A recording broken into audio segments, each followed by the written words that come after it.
Hello everyone, आप सभी का स्वागत है हमारे YouTube चैनल किदवाई सर में। मैं आपका टीचर मोहम्मद अली किदवाई आज आपको मेंस्ट्रुएशन के क्वेश्चन सॉल्व कराऊंगा। तो चलिए इस वीडियो को स्टार्ट करते हैं। वीडियो को स्टार्ट करने से पहले आप हमारे चैनल को सब्सक्राइब कर लें और अगर इस वीडियो को हायर डाटा पे देखेंगे तो वीडियो आपको साफ दिखेगा।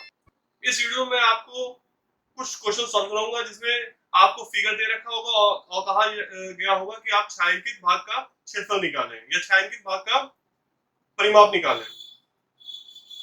तो चलिए इस वीडियो को स्टार्ट करते हैं।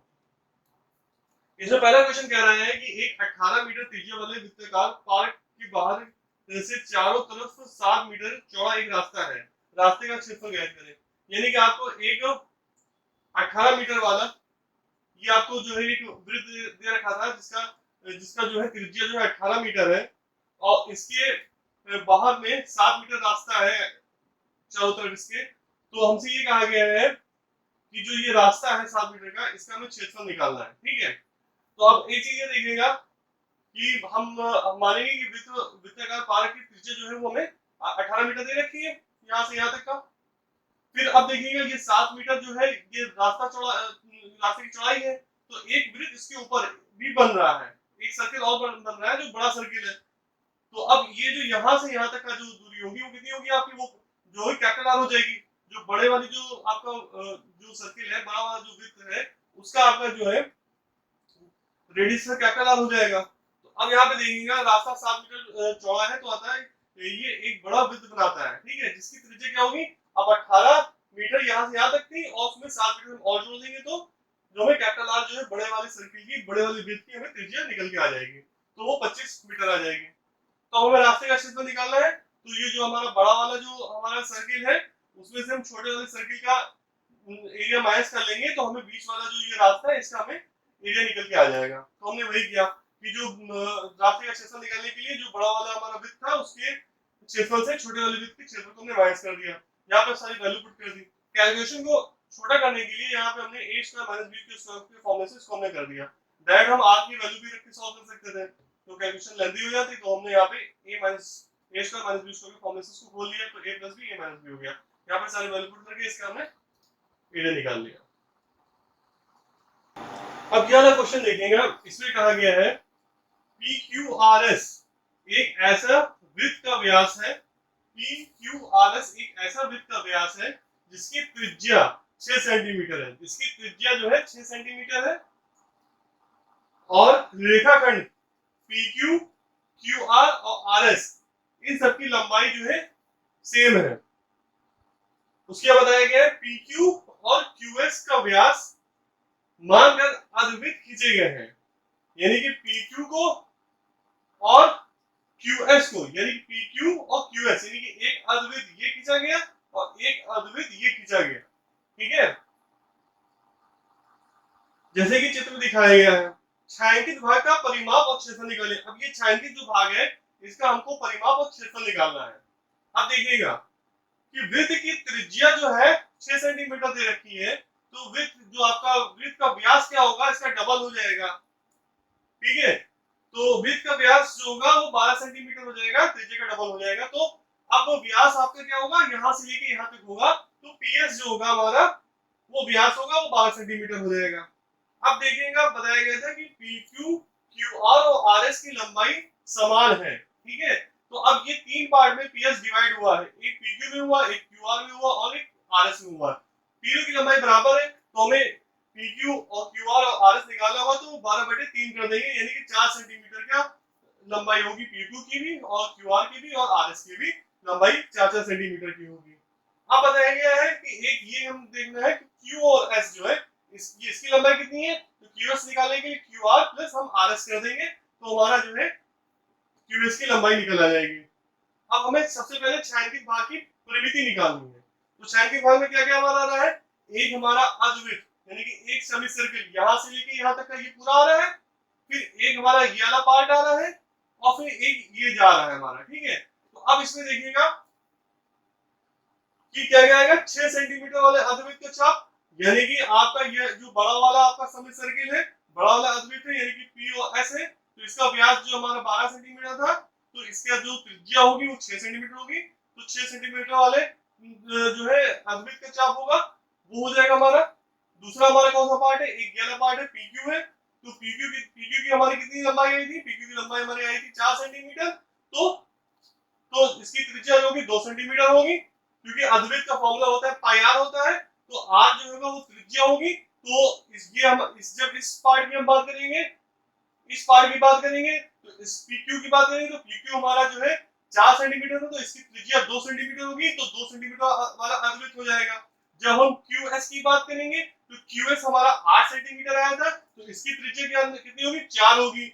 उसके बाद हम अगर ये PS की बात करेंगे, तो इसका व्यास जो था 12 सेंटीमीटर था, तो इसकी त्रिज्या 6 सेंटीमीटर थी। तो हम यहाँ पे त्रिज्या तीनों की हमने लिख लिया, तीनों हमने जो अर्धवृत्त की त्रिज्या लिख लिया और उसको पाई से मल्टीप्लाई कर लिया और तीनों को जोड़ दिया। तो यहाँ से पाई आर का फॉर्मूला होता है ना, पाई आर कर देंगे पहले पाई इंटू 6 हो जाएगा, दूसरे में पाई इंटू 4 हो जाएगा, तीसरे में प्लस कर देंगे पाई इंटू 2 हो जाएगा। ठीक है, फिर यहाँ से हम जो वैल्यू निकालेंगे 12 पाई सेंटीमीटर हमारी आ जाएगी। इस तरह से छायांकित भाग की हम परिमिति निकाल लेंगे, क्योंकि अर्धवृत्त का जो सेमी सर्किल का फॉर्मूला होता है वो पाई आर होता है। ठीक है, तो यहाँ से हमने ये निकाल लिया।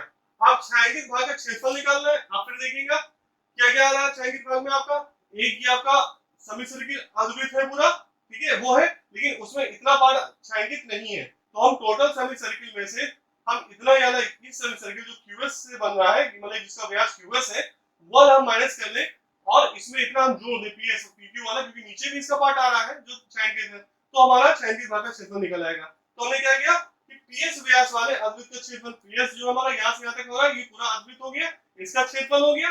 ठीक है, दूसरा पार्ट क्या है, PQ है, ये वाला पार्ट भी हम इसमें ऐड करेंगे, क्योंकि नीचे भी वाला भी छायांकित है, तो ये हमने इसमें ऐड कर दिया।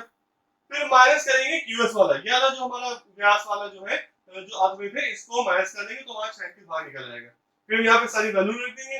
इसकी PQ का जो हमारा व्यास था 12 था, ये PS का जो हमारा व्यास था 12 था, तो 12/2 हो जाएगा। इसका जो हमारा व्यास था PQ का वो हमारा 4 सेंटीमीटर था, तो 4/2 हो जाएगा। और QS का जो हमारा व्यास था वो 8 सेंटीमीटर, तो 8/2 हो जाएगा। तो यहाँ पे सारी वैल्यू पुट करके इसको निकाल लेंगे, तो 37.71 वर्ग सेंटीमीटर इसका क्षेत्रफल आएगा। अब ये वाला क्वेश्चन देखिएगा, इसमें कहा गया है कि दिए गए चित्र में छायांकित भाग की परिमिति ज्ञात करें, जहां ADC और आपका AEB और ये BFC ये आपके अर्धवृत्त है, यानी सेमी सर्किल है, और जिनका व्यास बता रखा है AC है और AB है और BC है। ठीक है, तो अब हमें सबसे पहले हमें क्या करेंगे, हमको व्यास बता रखा था, जैसे AC हमारा व्यास था, तो इसका हम हाफ कर देंगे तो त्रिज्या निकल आएगा, यानी कि व्यास बटे 2 कर देंगे तो त्रिज्या निकल आएगा। तो अब AC की जो हमारी लेंथ है कितनी है, 2.8 प्लस 1.4 करेंगे, तो 2.8 प्लस 1.4 बाई 2 कर देंगे तो इसकी त्रिज्या निकल आएगी, क्योंकि ये टोटल हमारी लेंथ जो थी व्यास था, तो इसका हाफ कर दिया हमने तो त्रिज्या निकल आई, तो इसको हमने R3 मान लिया। इसी तरीके से हम ज्ञानी की बात करेंगे, AEB की बात करेंगे, तो इसका जो व्यास है AB है। ठीक है, तो अब इसका जो हम जो है AB/2 कर देंगे तो इसकी त्रिज्या निकल आएगी, इसको हमने R2 मान लिया। फिर हम वाले अर्धवृत्त की बात करेंगे BFC की, तो इसका जो व्यास था BC था और उसकी वैल्यू 1.4 थी, तो इसका हम जो है त्रिज्या निकालेंगे तो 1.4/2 कर देंगे, यानी कि 0.7 आ जाएगी हमारी। अब छायांकित भाग की परिमिति निकालनी है हमको, तो छायांकित भाग में आप देखिए, एक तो ये अर्धवृत्त आ रहा है पूरा, फिर एक वाला आपका अर्धवृत्त आ रहा है AEB आ रहा है, और एक आपका अर्धवृत्त ADC आ रहा है, और एक आपका BFC आ रहा है। ठीक है, तो तीनों चाप को हम ऐड कर देंगे हम, क्योंकि हमें परिमिति निकालनी है केवल, तो हमने इसको तीनों को ऐड कर दिया, पाई R1 plus pi R2 plus pi RC, क्योंकि अर्धवृत्त के परिमिति का फॉर्मूला होता है पाई R होता है। तो यहाँ पर हम सारी वैल्यू R1 R2 R3 के रख देंगे यहाँ पे, और उसको सॉल्व कर लेंगे तो हमारा जो है छायांकित भाग की परिमिति निकल के आ जाएगी। अब ये वाला क्वेश्चन देखेंगे, इसमें कहा गया है कि आकृति में भुजा 14 सेंटीमीटर ABCD वाले एक वर्ग है, ABCD का केंद्र मानकर 4 वृत्त इस प्रकार खींचे गए हैं कि प्रत्येक वृत्त 3 छेद वृत्त में से 2 वृत्त का बाहरी रूप से स्पर्श करती है। छायांकित भाग का क्षेत्रफल निकालिए, यानी कि हमको इस तरह का एक फिगर दे रखा है कि जिसमें ये जो हमारा जो वृत्त है वो एक दूसरे को स्पर्श कर रहा है, यह वृत्त इसको स्पर्श कर रहा है और इसको स्पर्श कर रहा है। इस तरह से वृत्त जो है स्पर्श कर रहे हैं और एक ऐसे वर्ग बना हुआ है, ठीक है। तो हमको जो ये बीच वाला पोर्शन दे रखा है इसका हमको क्षेत्रफल निकालना है, क्षैतिज भाग का क्षेत्रफल निकालना है हमको। तो अब ये देखिएगा कि वर्ग जो एबीसीडी है आपका ये, तो इसमें ए और बी जो है उसकी जो भुजा दे रखी है वो 14 सेंटीमीटर दे रखी है। जो वर्ग एबीसीडी की भुजा है वो 14 सेंटीमीटर दे रखी है। तो वर्ग एबीसीडी का जो है हम क्षेत्रफल निकाल लेंगे। तो भुजा स्क्वायर होता था, यहाँ से हमने वर्ग एबीसीडी का क्षेत्रफल निकाल लिया। अब देखिएगा कि ये जो इसका जो त्रिज्या होगी, ये टोटल हमारा यहाँ से यहाँ तक है, तो इसका आप जो होगा वो ये जो होगा वो त्रिज्या हो जाएगी हमारी एक वृत्त की। तो प्रत्येक वृत्त की जो त्रिज्या निकलेगी तो 14/2 हम कर देंगे तो 7 सेंटीमीटर निकल आएगी, ठीक है। अब एक चीज ये देखिए कि प्रत्येक कोने पे स्थित वृत्त के 4 त्रिज्यखंडों का क्षेत्रफल निकालिए। अब देखिए वर्ग के चारों कोने में आपका वृत्त के त्रिज्यखंड है, ठीक है। तो एक त्रिज्यखंड आपका यहाँ पे है, एक ये है, एक ये है, ठीक है। तो 4 जो है आपके त्रिज्यखंड है जो हमारे वर्ग के चारों कोने में मौजूद है। तो अब हमें इनका क्षेत्रफल निकालना है। तो अब एक ये है, एक ये दो चारों मिलके एक हमारा वृत्त बना लेंगे, ठीक है। तो हम मान लेंगे कि ये 4 पार्ट मिलके हमारा एक वृत्त बन गया। तो वृत्त का जो त्रिज्या होगी वो 7 सेंटीमीटर है। तो हमने इससे यहाँ से चारों कोने में स्थित जो हमारे वृत्त के 4 त्रिज्यखंड थे उसका क्षेत्रफल निकाल लिया। तो वो पाई आर स्क्वायर का हमने निकाले क्योंकि वो एक मिलके एक वृत्त बना देते हैं। 4 पार्ट है ना, इन चारों को जोड़ दें तो एक वृत्त बन जाएगा। तो यहाँ से हमने उसका एरिया निकाल लिया। अब देखेंगे क्षैतिज भाग का हमें क्षेत्रफल निकालने के लिए क्या है, ये हमारा एक वर्ग है, इसका हम टोटल क्षेत्रफल निकाल ले वर्ग का, और उसमें से हम ये 4 त्रिज्यखंड जो दे रखे हैं इसको हम माइनस कर दें तो हमारा जो बीच वाला पोर्शन है निकल आएगा। तो उसी तरह हमने कर दिया कि वर्ग का हमने एबीसीडी का क्षेत्रफल में से जो ये जो हमारा जो 4 त्रिज्यखंड थे उसका एरिया को हमने माइनस कर दिया। तो 196 माइनस 151 करेंगे तो 42 वर्ग सेंटीमीटर जो है वो आ जाएगा। अब ये वाला क्वेश्चन देखेंगे, इसमें कहा गया है कि एक प्लॉट आयताकार एबीसीडी के आकार में है। तो एबीसीडी के आकार में हमने एक आयत बना लिया, रेक्टेंगल बना लिया। उनकी भुजा बीसी पर एक अद्वित आकृति के अनुसार बनाया गया है। यानी कि जो हमारी भुजा बीसी है यहाँ पे एक अद्वित यानी कि एक सेमी सर्कल बनाया गया है इसके ऊपर, ठीक है। अद्वित पर घास है, इसके ऊपर घास है, इस क्वेश्चन पे हमारी घास है, ठीक है। और बाकी जो हमारा पोर्शन है उसके ऊपर घास नहीं है। बिना घास वाले भाग का हमको क्षेत्रफल निकालना है, ठीक है। तो अब देखिएगा जो हमारा ये आयत था एबीसीडी, इसकी लंबाई दे रखी है 60 मीटर, चौड़ाई दे रखी है 28 मीटर। तो आयताकार भाग का हम क्षेत्रफल निकाल लेंगे तो लंबाई गुणे चौड़ाई से निकाल लेंगे तो 1680 वर्ग मीटर आ जाएगा। अब देखेंगे ये टोटल हमारी यहाँ से यहाँ तक लंबाई बीसी की जो थी वो 28 थी, तो इसका आधा कर देंगे तो उसकी त्रिज्या निकल आएगी, अधोवृत्त की त्रिज्या निकल आएगी। क्योंकि ये बीसी जो होगा इसका व्यास हो जाएगा तो उसका आधा कर देंगे तो त्रिज्या निकल आएगी। तो हमारा जो त्रिज्या होगी वृत्ताकार भाग की वो 28/2 हो जाएगी, यानी कि 14 मीटर आ जाएगी।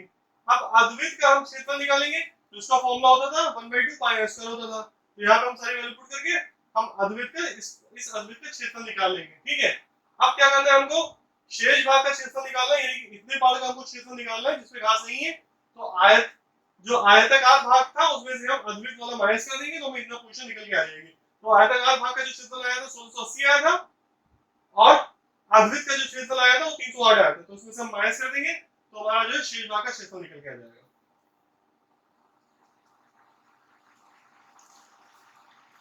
Thank you for watching this video. आप हमारे चैनल को सब्सक्राइब करें जिससे आपको आने वाली वीडियो मिलते रहे। आगे हम आपको मीन मीडियन मोड के प्रोबेबिलिटी के ट्रिग्नोमेट्री के और भी चैप्टर पढ़ाने वाले हैं, तो हमारे चैनल को सब्सक्राइब जरूर करें। Thank you for watching this video.